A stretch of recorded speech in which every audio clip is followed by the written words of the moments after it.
El concurs, com dèiem abans, tant en català com en castellà, està dividit en 3 categories per edats. Llavors hi ha la categoria A, que és escriptors a partir de 18 anys, la categoria B, que estaria nois entre els 14 i els 17 anys, i la categoria C, que seria entre els 10 i els 13 anys. Cada una d'elles té, evidentment, un premi diferent, no?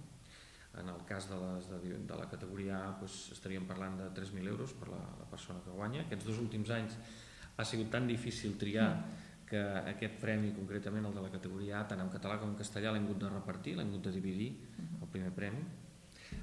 No ha sigut menys difícil en els altres 2 casos.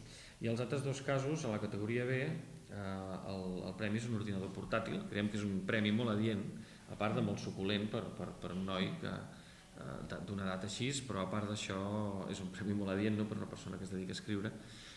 Pot estimular-lo encara més a continuar, ja que ho fa tan bé. I a la categoria C el premi és un premi metàl·lic pels nanos, en aquest cas de 500 euros. No sabem si està ben dotat o mal dotat. La veritat és que hi ha molts pocs premis de poesia en el nostre país. Hi ha una altra vessant que encara és més complexa, però que ens ha resultat molt intensa i molt còmoda, que ha sigut precisament la part de lectura dels poemes, perquè ens els llegim tots.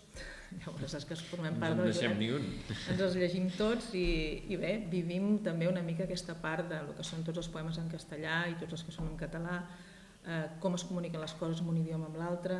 Aprenem molt i després ens és molt grat també compartir entre nosaltres tot el que hi ha, l'aposta que hi ha, que realment les persones que hi participen hi ha molt de nivell i moltes ganes i molt de sentiment.